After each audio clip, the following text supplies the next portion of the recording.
a young woman who grew up treasuring her virginity as a symbol of purity and identity.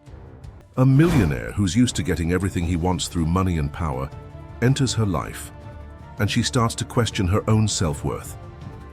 If this story caught your attention, don't forget to subscribe to our channel and tell us which city you're watching from. Stay tuned. The afternoon sun cast long shadows across the manicured lawns of the Hartfield estate in Greenwich, Connecticut.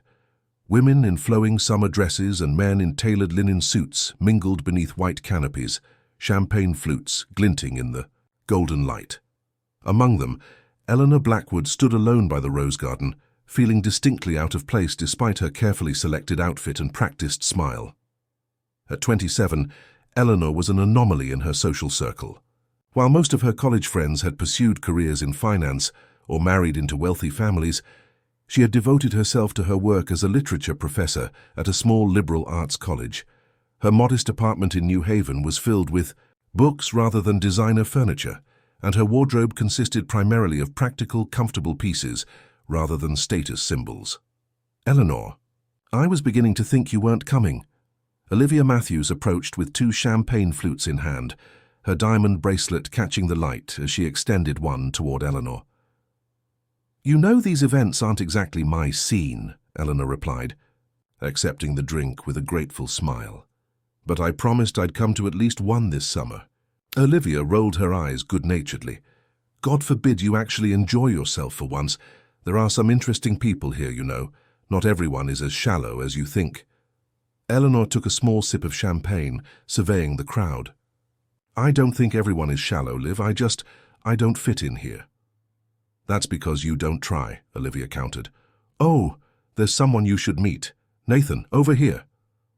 Before Eleanor could protest, Olivia was waving over a tall man in a navy suit who had been engaged in conversation with a group of businessmen. He excused himself and made his way toward them, his confident stride and easy smile marking him as someone accustomed to commanding attention. "Nathan, this is Eleanor Blackwood, my college roommate I've told you about. Eleanor, meet Nathan." Hayes. Eleanor recognized the name immediately. Nathan Hayes, the tech entrepreneur whose investment firm had made headlines for transforming struggling companies into profitable ventures. His face had graced the cover of countless business magazines, usually accompanied by headlines proclaiming him one of America's most eligible bachelors. "The literature professor," Nathan said, his deep voice tinged with genuine interest as he extended his hand. "Olivia speaks highly of your intellect." Eleanor shook his hand, noting the firmness of his grip. "And you're the man who turns failing businesses into gold. I'm surprised Olivia has mentioned me at all." "Why wouldn't she?" Nathan's blue eyes held hers with surprising intensity. In a world where everyone is eager to talk about themselves, someone who prefers discussing ideas is refreshingly rare. Before Eleanor could respond, Olivia was called away by another guest, leaving her alone with the billionaire. An awkward silence fell between them, filled only by the ambient sounds of the party. "So," Eleanor began, struggling to find common ground, "do you actually enjoy these events, or are you just good at pretending?" Nathan laughed, a genuine sound that transformed his carefully composed features. "Direct, aren't you? The truth is, these gatherings serve a purpose: networking, maintaining appearances, supporting worthy causes. But enjoy them? Not particularly." "Then why come?" Eleanor challenged, intrigued despite herself. "The same reason anyone does anything in this world, it's expected." He gestured toward the crowd. "We all play our roles. I'm the successful businessman who donates to the right charities and makes the right connections. What's your role, Eleanor Blackwood?" The question caught her off guard. "I don't think I have one, at least not here." "Everyone has a role," Nathan insisted, his gaze sweeping over her with newfound curiosity. "You've chosen yours quite deliberately, I think. The academic who stands apart from materialistic society, observing but not participating. It's its own kind of statement." Eleanor felt a flush of irritation. "You seem quite confident in your assessment of someone you've just met." "Am I wrong?" His smile was knowing, almost challenging. "You're oversimplifying," she replied carefully. "My choices aren't about making statements. They're about being true to what matters to me. And what matters to you, Eleanor? The directness of his question was disarming. Most people at these events engaged in small talk and surface-level pleasantries. Nathan Hayes seemed intent on diving straight into depths few bothered to explore. Authenticity, she answered after a moment's consideration. Connections that go beyond what someone can do for you or how they make you look. Nathan studied her with a thoughtful expression. A rare commodity in places like this, which is why I usually avoid them, Eleanor admitted. Yet here you are. A momentary lapse in judgment, she replied with a small smile. I'll recover. Their conversation was interrupted by a distinguished older man who approached Nathan with an urgent matter requiring his attention. Nathan excused himself with apparent reluctance, promising to continue their conversation later.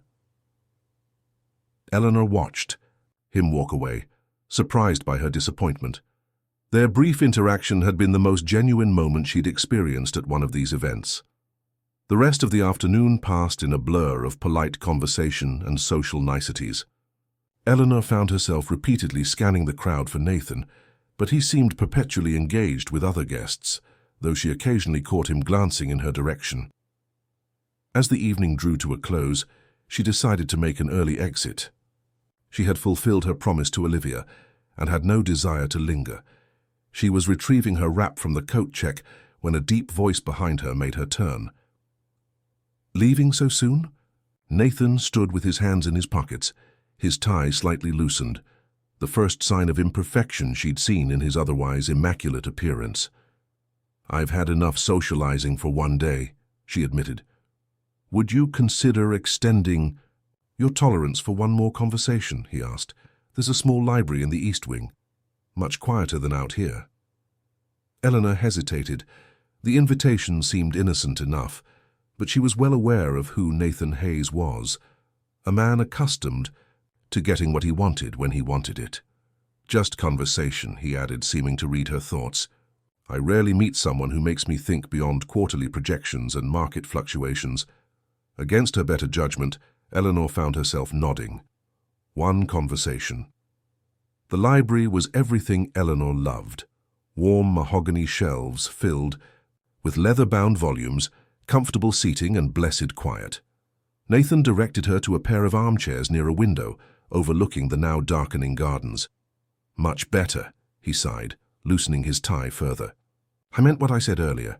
You're different from most people in these circles. I'm not in these circles, Eleanor corrected. I'm just visiting. What makes you so determined to stay outside them? He asked, studying her with genuine curiosity. Eleanor considered her answer carefully. I suppose I've never seen the appeal of a world where your worth is measured by what you own or who you know. And how do you measure worth? By integrity, by how true you are to yourself and your principles, by how you treat others when there's nothing to be gained. She met his gaze directly. How do you measure it, Mr. Hayes? Nathan, please. He leaned back in his chair. An interesting question from someone who seems to have already made up her mind about me. Have I? Haven't you? The wealthy businessman who treats life like a series of acquisitions. I saw it in your eyes the moment Olivia introduced us. Eleanor felt her cheeks flush with embarrassment at his accuracy. Perhaps I was hasty in my judgment. Perhaps we both were. Nathan's expression softened. For what it's worth, I find your perspective challenging. Refreshing but challenging. Their conversation flowed with surprising ease after that, touching on literature, philosophy, and the complexities of modern society. Eleanor found herself reluctantly admiring Nathan's quick mind and thoughtful insights, so at odds with the calculating businessman she had expected. As the clock struck 10, Eleanor realized with a start how much time had passed. I should go. I have an early class tomorrow. Nathan rose when she did, his expression difficult to read. May I see you again, Eleanor? Perhaps dinner next week? The invitation hung between them, weighted with possibilities. Eleanor knew she should decline. Nathan Hayes represented everything she had spent years avoiding. Wealth, power, a world where everything and everyone had a price. Yet something in his eyes, a glimpse of genuine interest, made her hesitate. "I don't think that would be wise," she finally said. "Wisdom is overrated," he countered with a slight smile. "Think about it. I'll have my assistant contact you." Before she could formulate a proper rejection, he had escorted her to the main entrance and arranged for his driver to take her home. As the luxury car pulled away from the estate, Eleanor found herself wondering if she had just made a terrible mistake, or if refusing him would have been the greater error. 3 days after the garden party, a bouquet of rare first edition books arrived at Eleanor's office. The collection of Jane Austen novels, bound in faded leather and carefully preserved, came with a simple note: "Beauty that lasts beyond the season. Dinner tomorrow?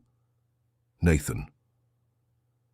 Eleanor ran her fingers over the embossed spines, a conflicted smile playing at her lips. Unlike the typical flowers or jewelry a man of his status might send, Nathan had chosen something that spoke directly to her passions. It was both thoughtful and calculated. E.d. demonstration that he had been paying attention during their conversation, but also a clear display of his wealth and resources. Such additions would have cost a small fortune. "Someone has an admirer," remarked Professor Jenkins, peering over her reading glasses as she passed Eleanor's open office door.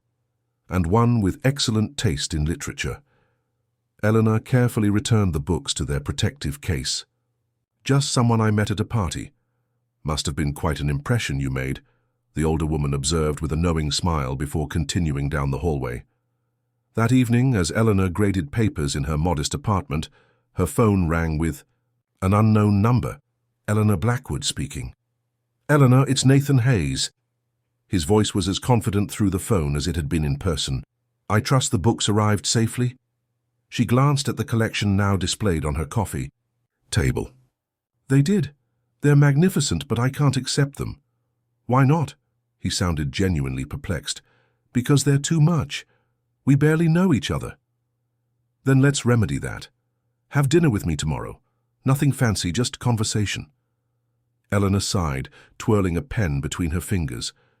"Mr. Hayes—" "Nathan," he corrected. "Nathan," she conceded, "I think you should know that I'm not like the women you usually date." "That's precisely why I'm asking," he replied without hesitation. "One dinner, Eleanor. If you find me unbearable, I promise to return to my world of superficial socialites and never disturb your academic sanctuary again." His self-deprecating humor drew a reluctant laugh from her. "You're persistent. I prefer determined. Is that a yes?" Against her better judgment, Eleanor found herself agreeing to meet him the following evening. After arranging the details, she hung up and stared at the phone in her hand, wondering what she was getting herself into.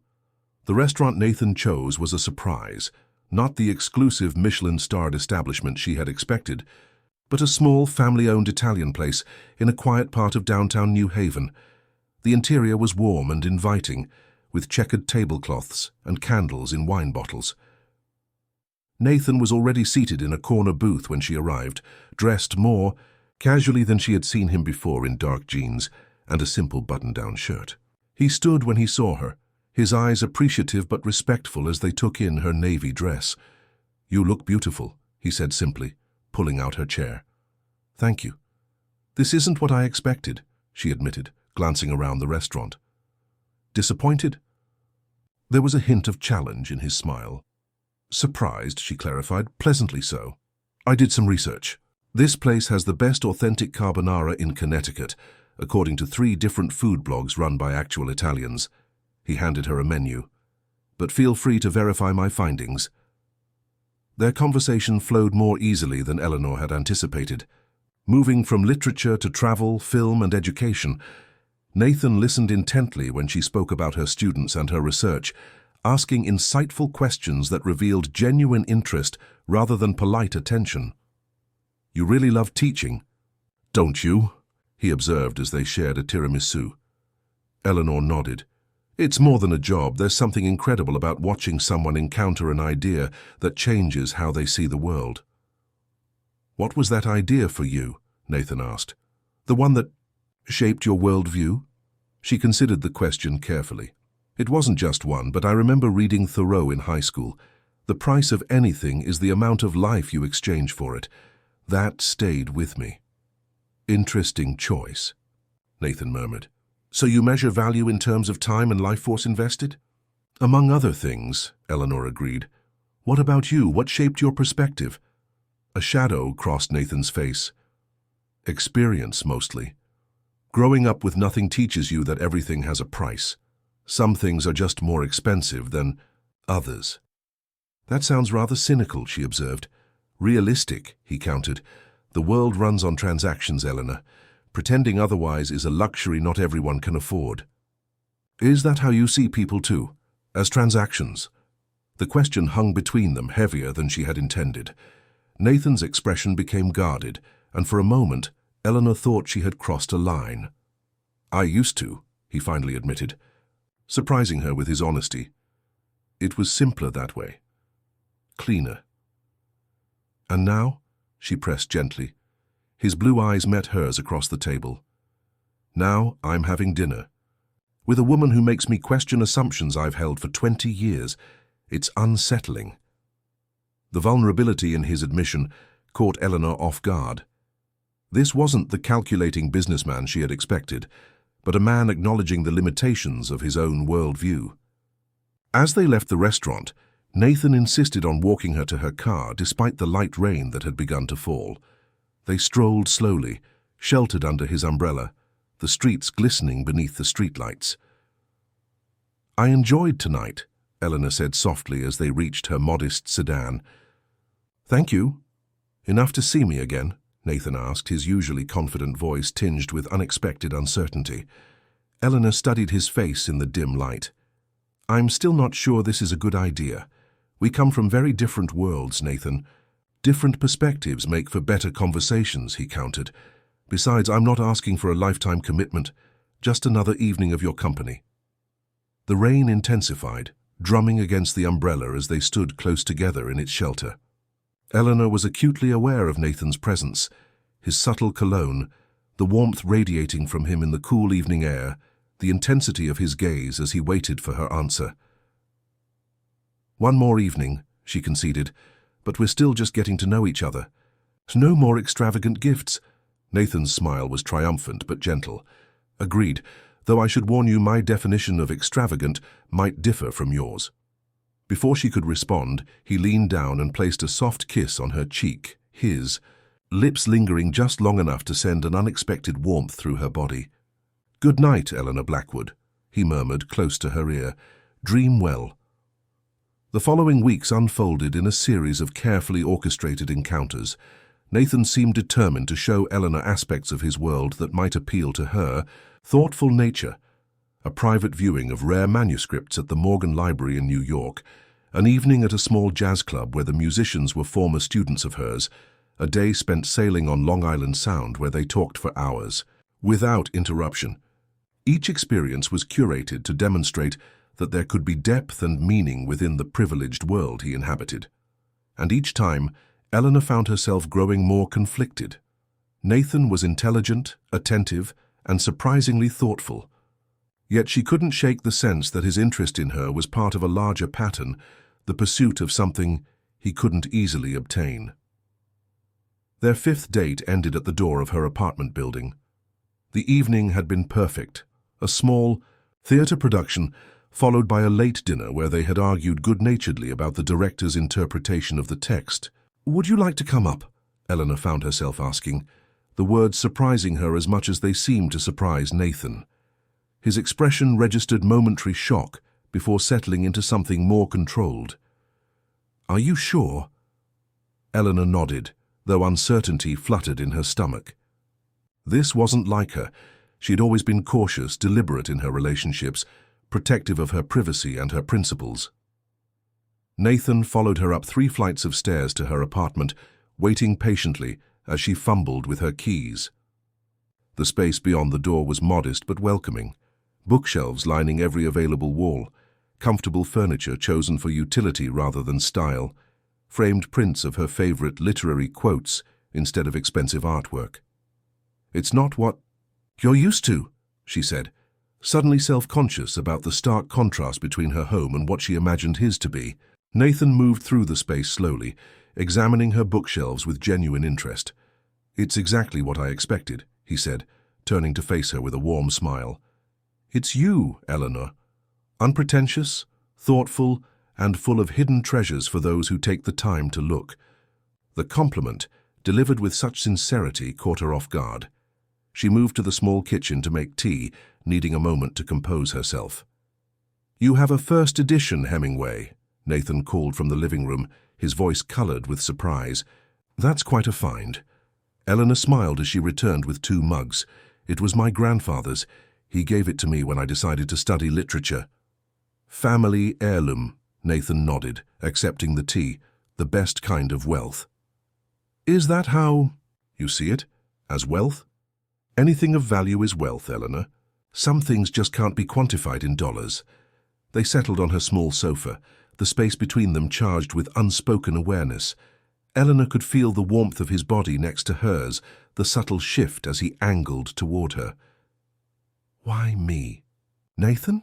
she asked suddenly, giving voice to the question that had been haunting her for weeks.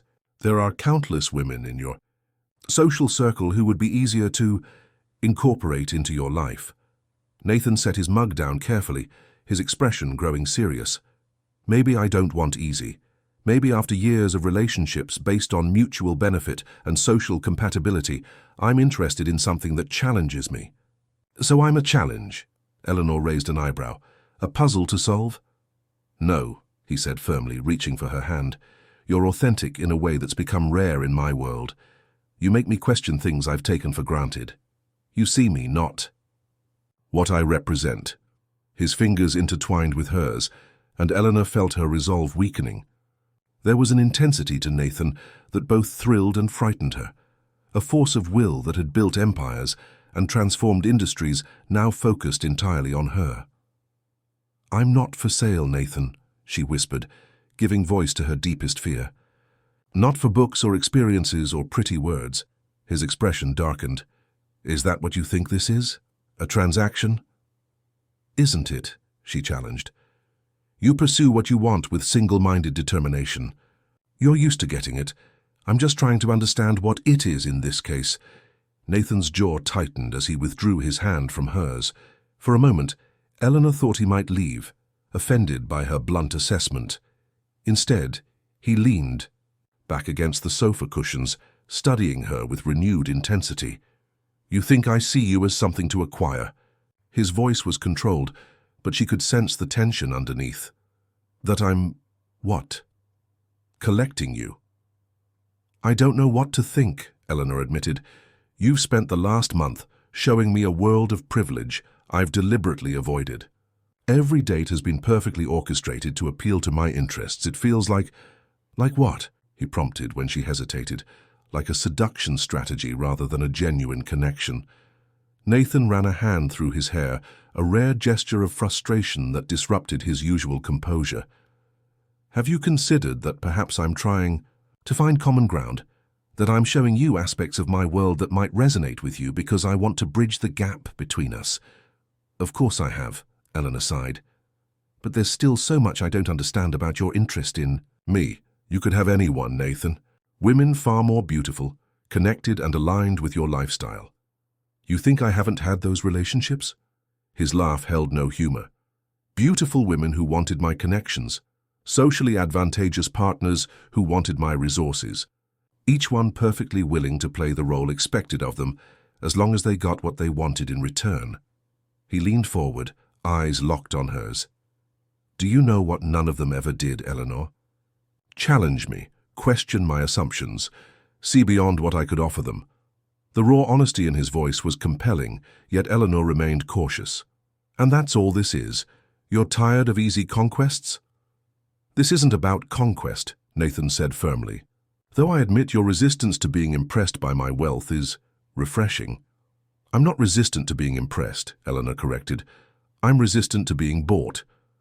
Something shifted in Nathan's expression, a flash of understanding, followed by newfound respect. "Fair enough. Then let me be transparent about what I want." He turned fully toward her, his knee brushing against hers. "I want to know you, Eleanor. The real you, not just the carefully maintained academic who keeps the world at arm's length. I want to understand what shaped your principles, What matters enough to you that you'd sacrifice the comforts most people chase without question? The certain intensity of his declaration left Eleanor momentarily speechless. When she finally found her voice, it was smaller than she intended. Why? Because in a world where everything has a price tag, you've made me question the value of what I've spent my life accumulating. He reached for her hand again, and this time she didn't pull away. I'm not trying to buy you, Eleanor. I'm trying to understand what makes you so certain of your worth beyond what society typically values. His thumb traced small circles on her palm, the gentle touch at odds with the intensity of his gaze. Eleanor felt herself drawn into dangerous territory, where her carefully constructed principles began to blur against her growing feelings for this complicated man. "Stay with me this weekend," Nathan said suddenly, "at my house on the coast. No elaborate plans, no carefully curated experiences, just you and me getting to know each other without the distractions of our separate worlds." Eleanor's pulse quickened at the invitation. "Nathan, I'm not making assumptions about what happens between us," he interrupted, his expression serious. "There's a guest wing with its own entrance. You'll have complete privacy. I just want uninterrupted time with you, away from both our comfort zones." The proposition hung between them, weighted with unspoken implications. Eleanor knew that accepting meant crossing a threshold beyond casual dating into something more intentional, more intimate, not necessarily physically but emotionally. "I need to think about it," she finally said, her voice steady despite her internal turmoil. Nathan nodded, accepting her hesitation without pushing further. He glanced at his watch and rose from the sofa. "It's late, I should go." At her door he paused, his tall frame silhouetted against the hallway light. "For what it's worth, Eleanor, you've already challenged everything I thought I knew about relationships. Whatever you decide about this weekend, I'm grateful for that." The simple sincerity of his words stayed with Eleanor long after he had gone. She moved through her apartment, turning off lights and straightening cushions, her mind replaying their conversation. Nathan Hayes was unlike anyone she had ever known, confident to the point of arrogance, yet vulnerable in ways that caught her off guard. His pursuit of her had been relentless but respectful, intense but never imposing. As she prepared for bed, her phone chimed with a message. "No pressure about this weekend, just an open invitation whenever you're ready. Good night, Eleanor." Next morning, Eleanor found herself distracted during her lectures, her mind continually drifting to Nathan's invitation and the implications of accepting it.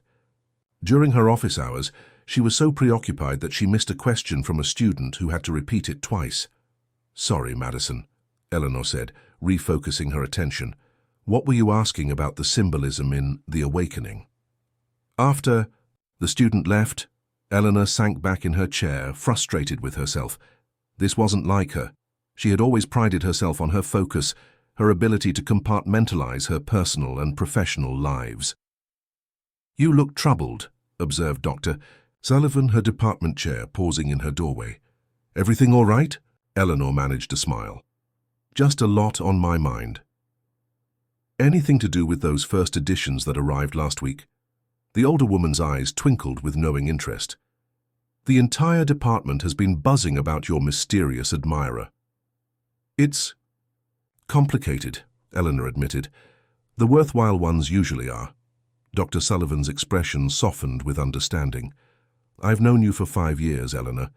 You're one of the most principled, focused people I've ever met. Sometimes I wonder if you hold yourself to impossible standards."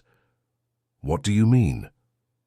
"You've created this identity around your integrity, your resistance to materialism and superficiality. It's admirable, but it can also become a prison if you're not careful." The older woman leaned against the doorframe.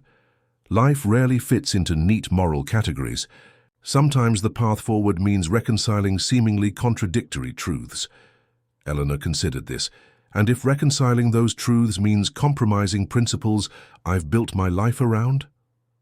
Then you have to ask yourself, which is the greater principle?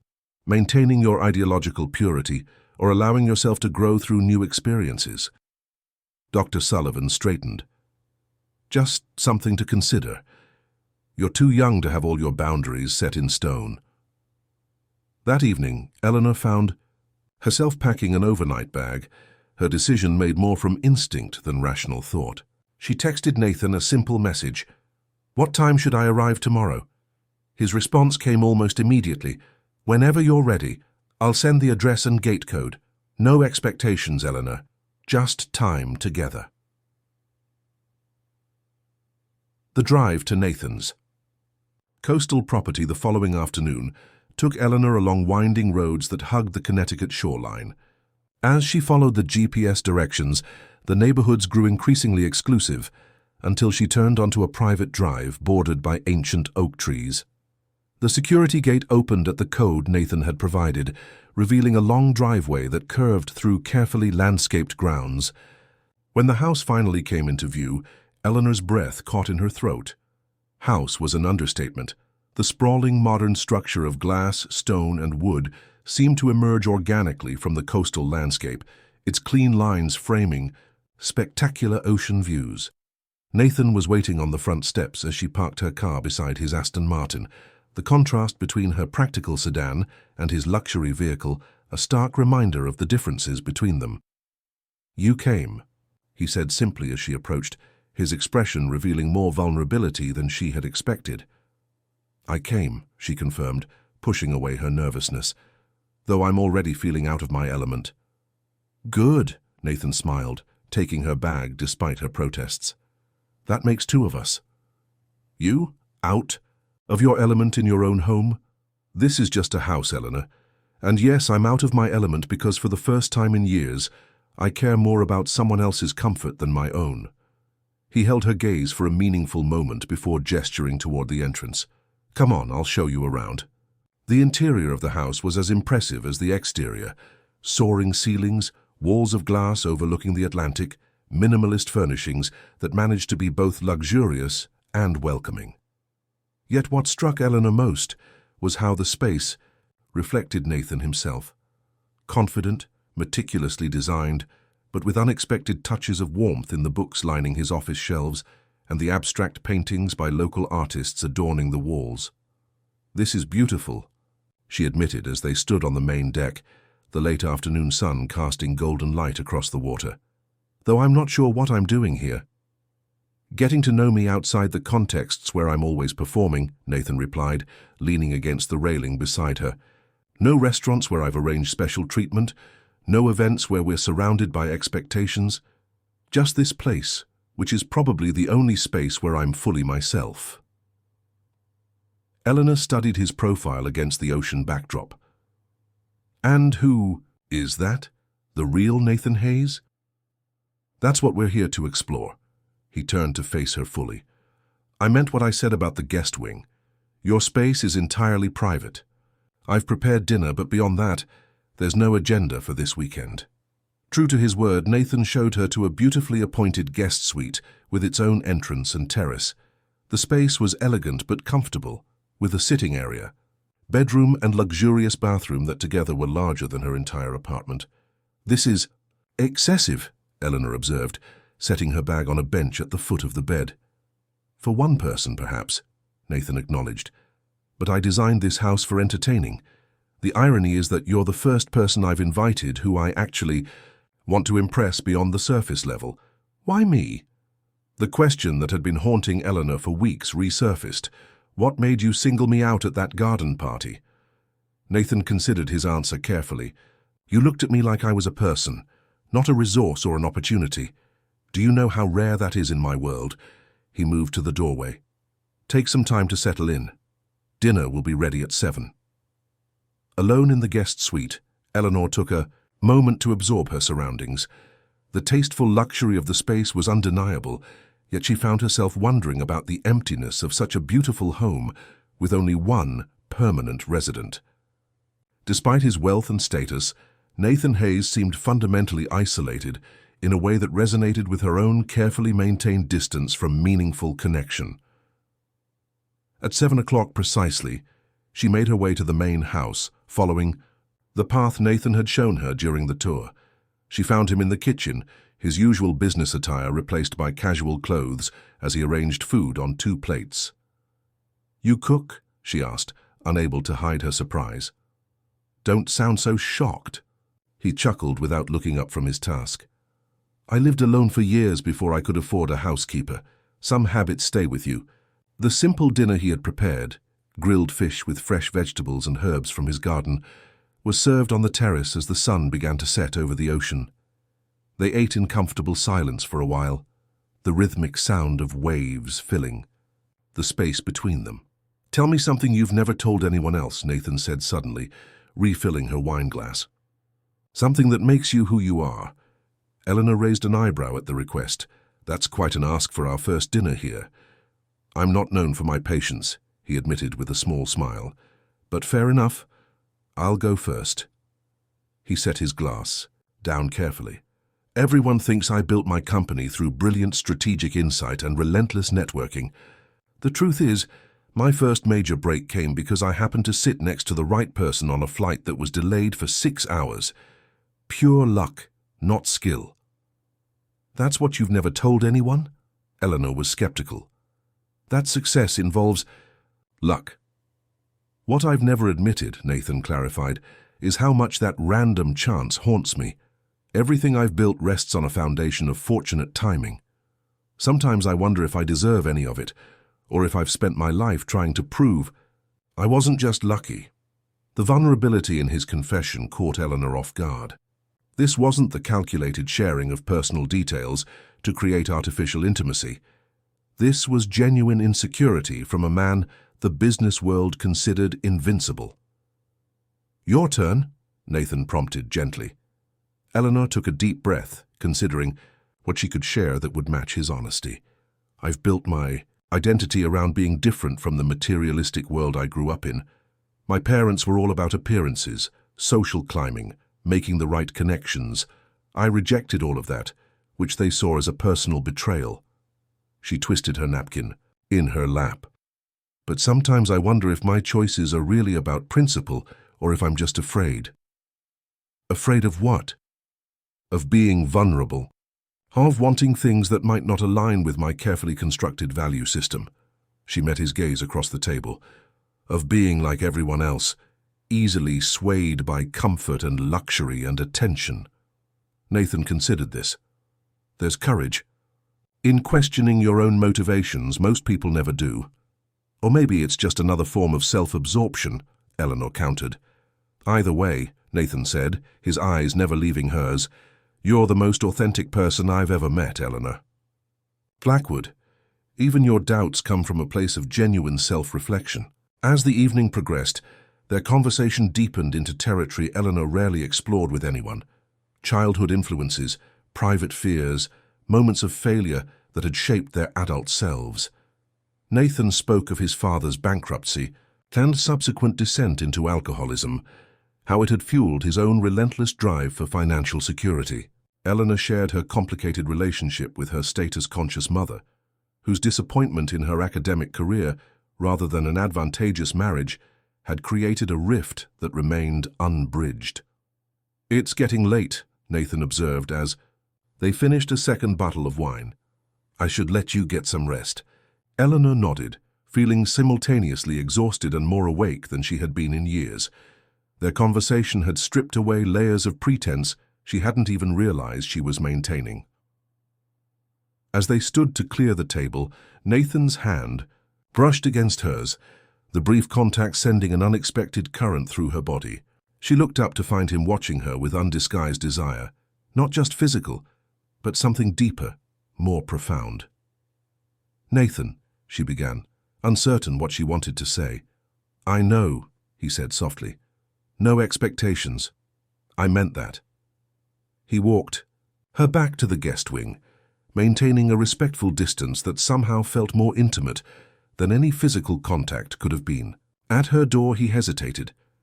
"Thank you for coming," he said simply, "for taking this chance." "Thank you for being honest with me," she replied. "Good night, Nathan." Inside her suite, Eleanor moved to the large windows overlooking the moonlit ocean. The rhythmic crash of waves against the shoreline echoed the confusion in her heart. She had come here determined to maintain her emotional boundaries, to understand Nathan's interest in her without compromising her principles. Instead, she found herself questioning whether those very principles had become a shield protecting her from genuine connection. The following morning, Eleanor woke to sunlight streaming through the windows and the distant sound of activity from the main house. She dressed casually in jeans and a light sweater before making her way across the connecting pathway.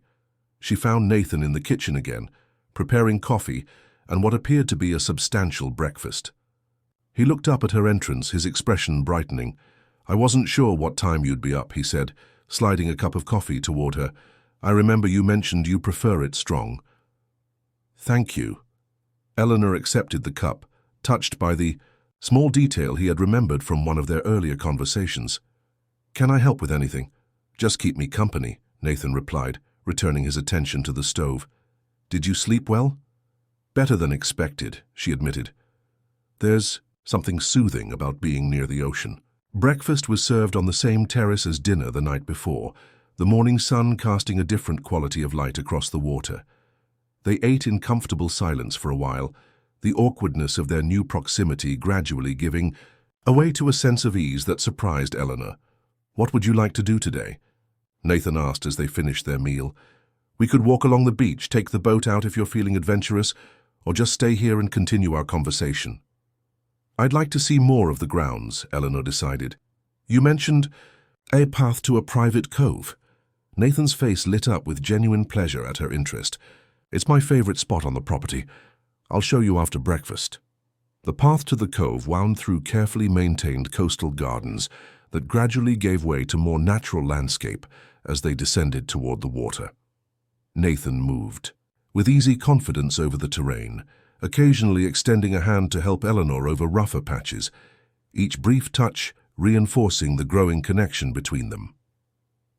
The cove itself was a hidden gem, a small crescent of pristine sand protected by rocky outcroppings on either side, accessible only through the path they had taken. The intimate space felt worlds away from the manicured luxury of the main property, a private refuge untouched by artifice or pretension. "I come here to think," Nathan said as they stood at the water's edge, "when the pressure of expectations becomes too much, or when I need to remind myself what actually matters." "And what does matter?" Eleanor asked, watching the play of emotions across his face. "To Nathan Hayes, the man behind the empire." He turned to her, all pretense stripped away in this secluded space that held such personal significance for him. "Connection," he said simply. "Moments of genuine understanding with another person. I've spent my life building wealth and influence, convincing myself they were the measure of success. But here, with you, I'm starting to question everything I thought I knew about value." The weekend at Nathan's coastal home stretched into 2 days of unexpected intimacy, not physical but emotional. They walked for hours along the private shoreline, sharing stories and perspectives that gradually eroded the barriers Eleanor had so carefully constructed. Nathan proved to be a thoughtful listener and a complex man, whose public persona only hinted at his true depth. By Sunday evening, as they sat before a driftwood fire on the beach, Eleanor found herself reconsidering everything she had assumed about him. The ruthless businessman who acquired companies and discarded them was also a man who remembered the names of every staff member at his estate and kept a journal of philosophical reflections he shared with no one else. "I should head back soon," Eleanor said reluctantly as the fire burned low. "Early class tomorrow." Nathan nodded, adding another piece of driftwood to the flames. "I'm glad you came, Eleanor." "So am I," she admitted, "though I'm not sure what happens next." "What would you like to happen?" His question was gentle, without pressure. Eleanor drew patterns in the sand beside her, considering her answer. "I'm not sure. This weekend has been illuminating. But our worlds are still fundamentally different, Nathan." "Are they?" He shifted to face her more directly. "Or have we just been focused on the differences rather than what we share? Values, priorities, lifestyle, these aren't small distinctions." "No," he agreed, "but they're not insurmountable either. Not if there's something worth bridging the gap for." The implication hung between them, unspoken but clear. Nathan Hayes, who had built an empire through strategic acquisitions and calculated risks, was suggesting that what existed between them might be worth upending his carefully ordered existence. For Eleanor, the stakes were equally high. Accepting Nathan into her life meant reconciling aspects of herself she had long kept separate. "I need time," she finally said, "to think, to process what this means." "Take all the time you need," Nathan replied. "I'm not going anywhere." The drive back to New Haven that evening felt like a journey between worlds. With each mile that took her away from Nathan's coastal sanctuary, Eleanor felt reality reasserting itself, her modest apartment, her academic responsibilities, her identity as someone who valued substance over appearance. The following weeks brought a flurry of end-of-semester activities that kept Eleanor too busy for much self-reflection. Nathan maintained a respectful distance, his texts checking in without demanding her attention, his occasional calls brief but meaningful. He seemed to understand her need for space to reconcile the growing feelings she had for him with the principles that had guided her life. It was during the department's annual faculty reception that the collision of their separate worlds became unavoidable.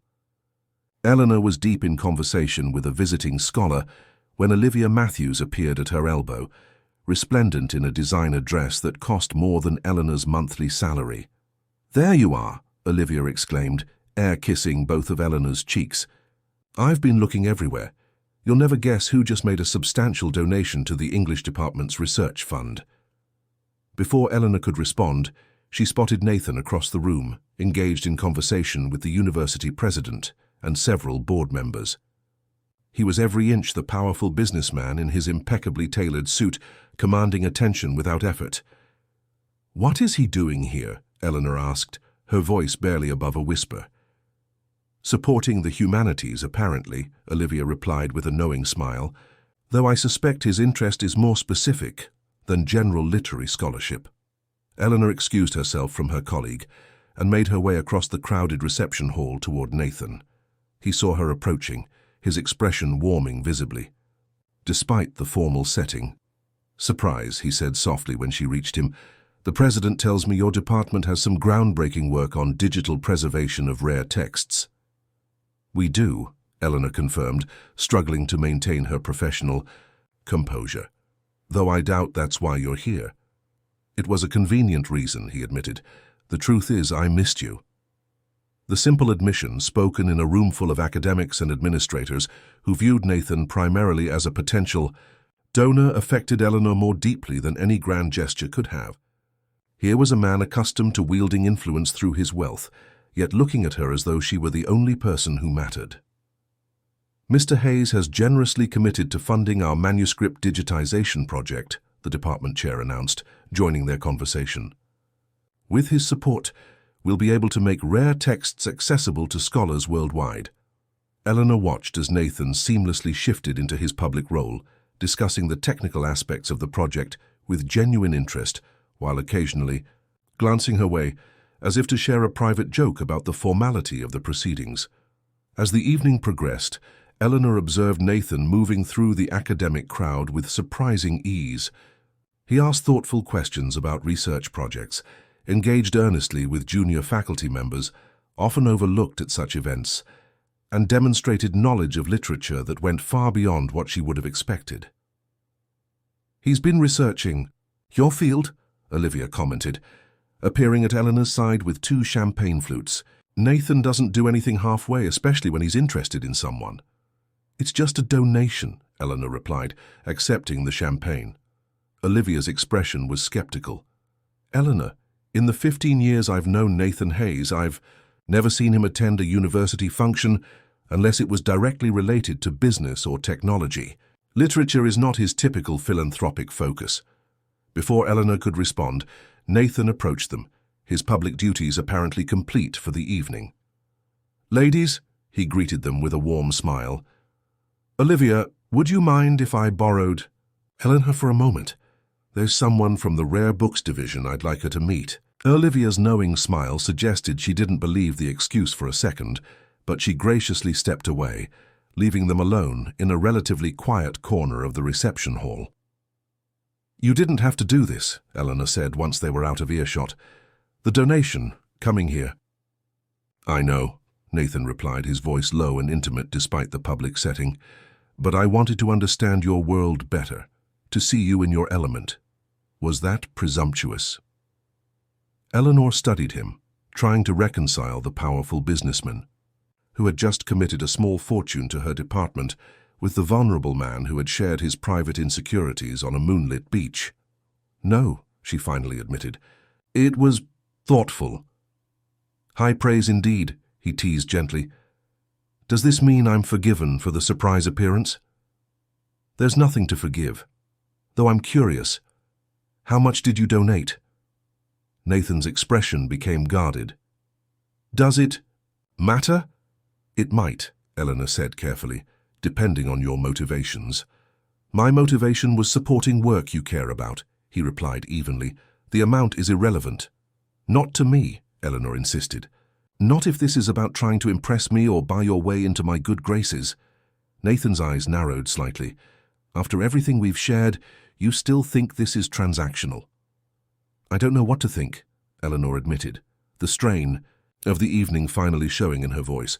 I see you here writing checks that change the entire trajectory of my department, and I can't help wondering, what?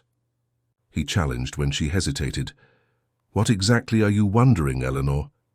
If this is just another acquisition for you, she said softly, another challenge to overcome, another prize to win. The hurt that flashed across Nathan's face was unmistakable. I think we should continue this conversation somewhere more private. They found an empty classroom down the hall from the reception, the formal academic setting an incongruous backdrop for the emotional confrontation brewing between them. Nathan closed the door behind them and turned to face Eleanor, his composure slightly fractured. $2 million, he said without preamble. That's what I donated to your department's digitization project. Not because I'm trying to buy your affection, but because I respect your work and wanted to support something meaningful to you. Eleanor felt the weight of the figure like a physical force. That's excessive. To you, perhaps, Nathan countered. To me, it's an investment in preserving knowledge that might otherwise be lost. The fact that it matters to someone I care about made the decision easier, but it wasn't the primary motivation. Then what was? Understanding, he said simply. I wanted to understand what drives your passion, why these texts and ideas matter so much to you. Is that so difficult to believe? Eleanor sank into one of the student desks, suddenly exhausted. I don't know what to believe anymore. We come from such different worlds, Nathan. You solve problems by writing checks. I solve them by questioning assumptions and examining values. And you don't think I'm capable of doing the same? There was a new edge to his voice. You're so determined to see me as nothing more than my wealth that you refuse to acknowledge anything that contradicts that narrative. The accusation struck home, forcing Eleanor to confront her own prejudices. Had she been as guilty of reducing Nathan to a stereotype as she had accused others of being? You're right, she admitted, surprising them both with her candor. I've been holding you to an impossible standard, looking for evidence to confirm what I already believed about who you are. Nathan's expression softened at her acknowledgement. He pulled another desk closer to hers and sat down, their knees almost touching in the cramped space. I'm not perfect, Eleanor, far from it. But what I feel for you is real, not about conquest or acquisition or anything else you might suspect. He reached for her hands, which she allowed him to take. I've spent the last month trying to prove that to you, but maybe words would have been more effective than gestures. What words? Eleanor asked, her voice barely above a whisper. I'm falling in love with you, Nathan said simply. Not with the idea of you or the challenge you represent, but with who you are, your principles, your intelligence, your unwavering authenticity. You've made me question everything I thought I knew about what matters, and I'm grateful for that even if you decide we have no future together. The raw honesty of his declaration left Eleanor speechless. This wasn't the calculated charm of a man accustomed to getting what he wanted. This was vulnerability from someone who had spent a lifetime avoiding precisely that. I don't know what to say, she finally managed. You don't have to say anything right now, Nathan assured her. "But I do have a question for you, one I've been wanting to ask since that weekend at the coast." Eleanor tensed, uncertain what was coming. "What's your price, Eleanor?" he asked, his blue eyes intense in the dim classroom lighting. She stiffened, pulling her hands away from his. "Excuse me?" "Not in the way you're thinking," Nathan clarified quickly. "I'm asking what price you've paid for your principles, for maintaining this identity you've constructed around rejecting materialism and social climbing. What has it cost you in terms of connection, vulnerability, joy?" The question hit Eleanor like a physical blow, forcing her to confront the careful walls she had built around herself over the years. Her principled stance against materialism and superficiality had become a shield protecting her from the messiness of genuine emotional risk. "Everything has a price," Nathan continued gently, "even the most noble principles. I'm asking if what you've gained is worth what you've sacrificed." "I don't know," Eleanor admitted, the honesty of her answer surprising her. "I've never really thought about it that way." "Maybe it's time you did," Nathan suggested, "because from where I'm standing, the price you've paid is the possibility of finding something real with someone who might not fit your preconceived notions of who you should be with." His words hung in the air between them, challenging years of carefully constructed identity. Eleanor felt herself standing at a crossroads, uncertain which path led toward truth and which toward comfortable self-deception. "Need time," she finally said, "to think about everything. Your question, what this means for us, for me." Nathan nodded, accepting her response without argument. "Take all the time you need. I'm not going anywhere." As they walked back toward the reception, maintaining a professional distance appropriate to the setting, Eleanor felt a shift in her perception of both Nathan and herself. The question he had posed, about the price of her principles, had forced her to confront the possibility that her moral stance had become a form of self-protection rather than genuine integrity. The thought was deeply unsettling, challenging, the foundation upon which she had built her adult identity. Yet there was also a strange liberation in questioning assumptions she had held for so long without examination. Perhaps there was a way to maintain her core values while allowing for the complexity of human connection, even with someone as seemingly antithetical to those values as Nathan Hayes. The weeks following the university reception were a period of profound self-examination for Eleanor. Nathan had given her the space she requested, his communication limited to occasional texts, checking in without pressure or expectation. His restraint only deepened her confusion. This was not the behavior of a man accustomed to viewing relationships as acquisitions. Finals week came and went in a blur of grading and student conferences. As the campus emptied for summer break, Eleanor found herself with the time and solitude to properly consider Nathan's question about the price of her principles. On a warm June evening, she sat on her small balcony with a glass of wine and her journal, attempting to articulate the thoughts that had been circling in her mind since that night in the empty classroom. "What has it cost me to maintain this identity?" she wrote. "Connection, certainly, the willingness to be vulnerable, the ability to see nuance rather than moral absolutes. But what have I gained in return? A sense of moral superiority, protection from disappointment, the comfort of clear boundaries?" She paused, pen hovering over the page as she forced herself to confront an uncomfortable truth. Her principled stance against materialism and social climbing had become a defense mechanism rather than a genuine expression of her values. By rejecting Nathan based on his wealth and status, wasn't she engaging in the same kind of superficial judgment she claimed to despise? Her phone chimed with a text from Olivia. "Nathan's speaking at the Economic Forum downtown tomorrow. Thought you might want to know." Eleanor stared at the message, an idea forming. Perhaps it was time to see Nathan in his element, as he had done for her at the university reception. The following afternoon found her seated in the back row of a packed conference hall as Nathan took the stage for a panel discussion on sustainable business practices. He looked every inch the powerful CEO in his tailored suit, yet there was something in his demeanor that struck Eleanor as different from the polished businessman sharing the platform. As the discussion progressed, she began to understand what set him apart.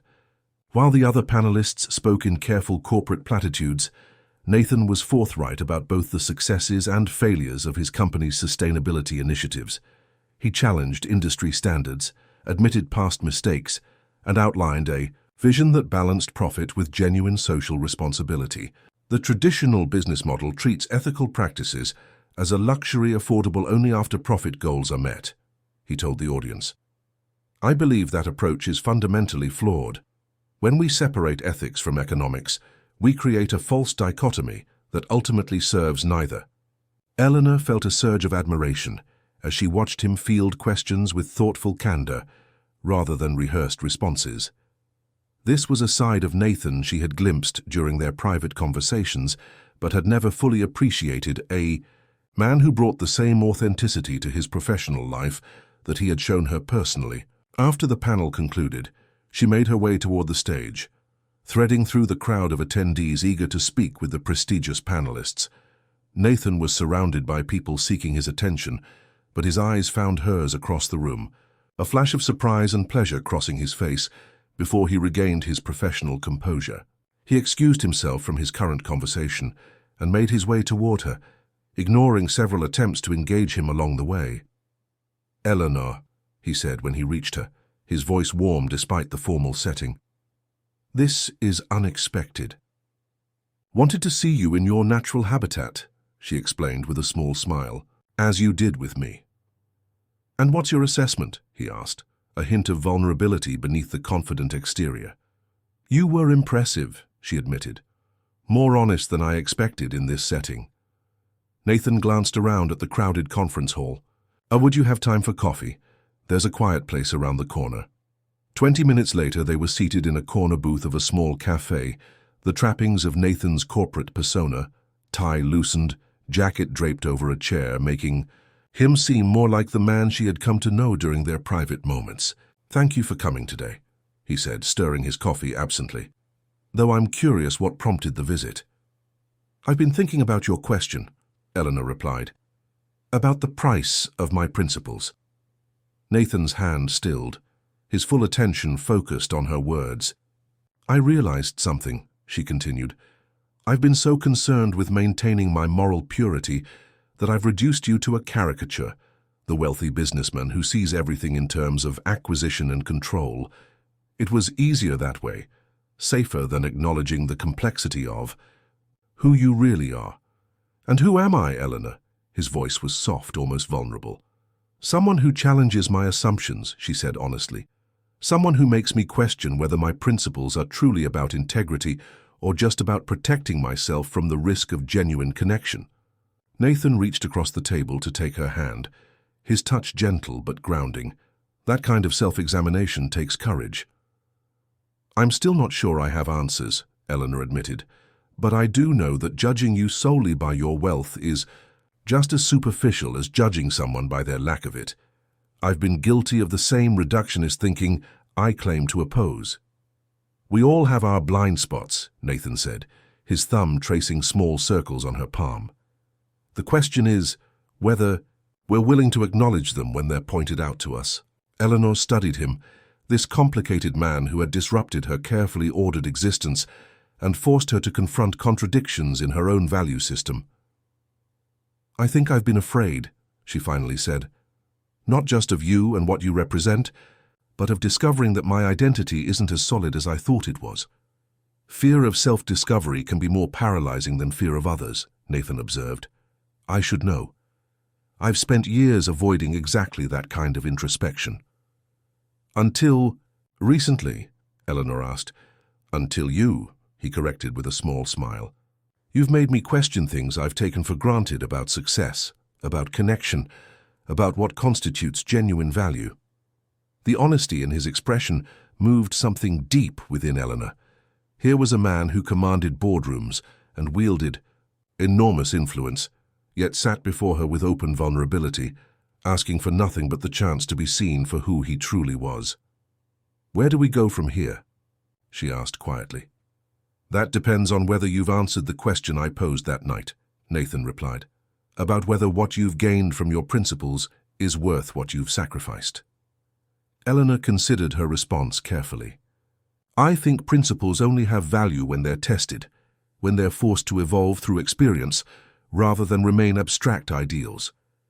I've been treating mine like fragile constructs that can't withstand challenge or nuance.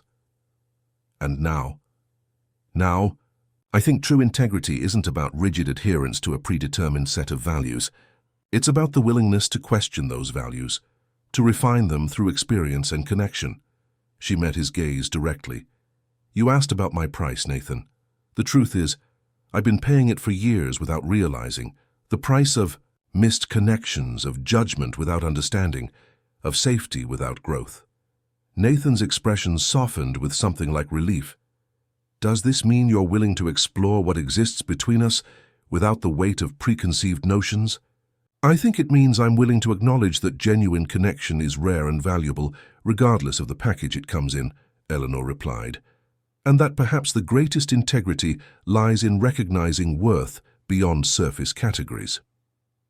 That sounds suspiciously like a yes, Nathan observed with the beginning of a smile.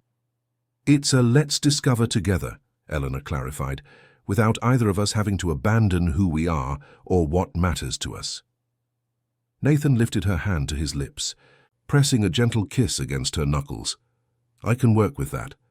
2 weeks later, Eleanor found herself once again at Nathan's coastal home, though under very different circumstances than her first visit. This time she had come of her own initiative, calling him with a simple request. Can we spend time together, just us, away from both our worlds? They had fallen into an easy routine over the weekend. Morning walks along the beach, afternoons reading or talking on the terrace, evenings spent preparing dinner together in the spacious kitchen. The careful distance Eleanor had maintained during her first visit had given way to a comfortable intimacy, though neither had pushed for more than the occasional touch or embrace. On their last evening, Nathan prepared a special dinner served on the private beach. A small table had been set up near the water's edge, candles flickering in glass lanterns against the gathering dusk. "This is beautiful," Eleanor said as they settled into their seats, the sound of waves providing a gentle soundtrack to their meal. "I wanted our last night to be memorable," Nathan replied, pouring wine into her glass, "before we return to reality tomorrow." "Is that what this is? An escape from reality?" Nathan considered her question. "Maybe at first, but now it feels more like a different kind of reality, one where we're just Nathan and Eleanor, without the expectations and assumptions of our separate worlds." "I've been thinking about that," Eleanor said, setting down her fork. "About worlds and boundaries and the boxes we put ourselves in. And what conclusions have you reached?" Eleanor took a deep breath, gathering her courage for what she needed to say. "I've spent years defining myself in opposition to the materialistic values of my parents, the social climbing, the emphasis on appearance over substance. I thought rejecting all of that made me more authentic, more principled."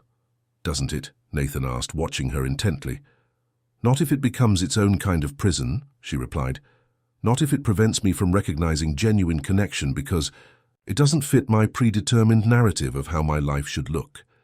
The candlelight illuminated the hope dawning in Nathan's eyes as he reached across the table to take her hand. "Eleanor, what are you saying?" "I'm saying that I've been so afraid of being defined by external values that I've failed to recognize the most valuable thing of all, the chance to know and be known by someone who sees beyond surface categories." She squeezed his hand. "I'm saying that I'm falling in love with you, Nathan Hayes, not despite who you are, but because of it, your complexity, your willingness to question your own assumptions, your capacity for growth." The confession hung between them, as weighty and precious as the waves washing against the shore. Nathan's expression transformed with wonder, as though he were witnessing something miraculous. "For someone who claims to value the substance of things, you've rendered me speechless," he finally said, his voice rough with emotion. Eleanor smiled. "That might be a first." "There seem to be a lot of firsts with you," Nathan observed, rising from his chair to move around the table. He knelt beside her, taking both her hands in his. "I love you, Eleanor Blackwood, not as an acquisition or a challenge, but as the remarkable, principled, complicated woman who has transformed how I see the world and myself within it. As he leaned in to kiss her, Eleanor felt the last of her reservations dissolving. This wasn't a compromise of her values, but an evolution of them, a recognition that true integrity lay in the courage to connect authentically rather than in rigid adherence to abstract ideals. Later that evening, as they sat wrapped in blankets before a driftwood fire on the beach, Nathan turned to her with an expression of thoughtful curiosity. "Do you remember that night at your apartment when you asked what I wanted from you?" he asked. Eleanor nodded. "You never really answered." "Because I wasn't sure myself," Nathan admitted. "I knew I was drawn to you, to your authenticity and your unwavering sense of self. But I think what I really wanted was to understand how someone could be so certain of their worth beyond external validation." "And now?" Eleanor prompted. "Now I understand that your certainty was partly a shield," he said gently. "Just as my pursuit of wealth and influence was mine. We were both protecting ourselves from the vulnerability of being truly seen." Eleanor rested her head against his shoulder, watching the flames dance against the darkness. "So what happens next? We still have very different lives, different worlds." "We create our own world," Nathan suggested, "one that incorporates what matters most to each of us, your intellectual integrity and my strategic vision, your commitment to substance and my resources to support worthy endeavors. We're not as incompatible as you once thought." "No," Eleanor agreed, "we're not." As they sat together beneath the stars, the boundaries between their separate worlds seemed to dissolve, replaced by the recognition of a shared value system that transcended material differences. Eleanor had feared that allowing Nathan into her life would mean compromising her principles. Instead, it had forced her to refine them, to separate genuine integrity from self-protective rigidity. "What's your price, Eleanor?" Nathan had asked her that night in the empty classroom. The question had haunted her for weeks, forcing her to confront the cost of maintaining an identity built around rejection rather than affirmation. Now, as she looked at the man beside her, complex, imperfect, and genuinely committed to growth, she finally had her answer. The price of true integrity wasn't maintaining moral purity in isolation. It was risking vulnerability for the chance at authentic connection. It wasn't about what she would sacrifice for her principles, but what those principles would be worth if they couldn't accommodate the messy, complicated reality of human relationships. "Something amusing?" Nathan asked, noting her smile. "I was just thinking about prices and values," Eleanor replied, "and how sometimes the most valuable things are the ones that can't be quantified or possessed." "Like what?" "Like this," she said simply, gesturing between them. Understanding, growth, the courage to question our own narratives. These are the things that have genuine worth, beyond what can be bought or sold. Nathan studied her with an expression of profound tenderness. "For what it's worth, I think you've maintained your integrity throughout this journey, Eleanor. Perhaps even strengthened it by allowing it to evolve." As the fire burned low and the stars wheeled overhead, Eleanor Blackwood, who had spent a lifetime defining herself by what she rejected, embraced instead the possibility of what she might become in connection with someone who valued her, not for her appearance or status, but for the authentic self she had always been. In the end, the question wasn't about her price at all, but about the true value of a connection that challenged both of them to become more fully themselves. And that, Eleanor realized, was beyond any measure of worth either of them had previously known. Dear listeners, we hope you've been moved by Eleanor and Nathan's journey of self-discovery and authentic connection. Their story reminds us that true value isn't found in external markers of success or rigid principles, but in the courage to question our assumptions and open ourselves to genuine understanding. If this story touched your heart, please subscribe to our channel for more compelling narratives that explore the complexities of human connection. Hit the like button if you enjoyed this emotional journey and share your thoughts in the comments below. What principles have you questioned in your own life? What unexpected connections have changed your perspective? Join our community of thoughtful listeners as we continue to bring you stories that challenge, inspire, and illuminate the human experience. Until next time, Remember that the most valuable things in life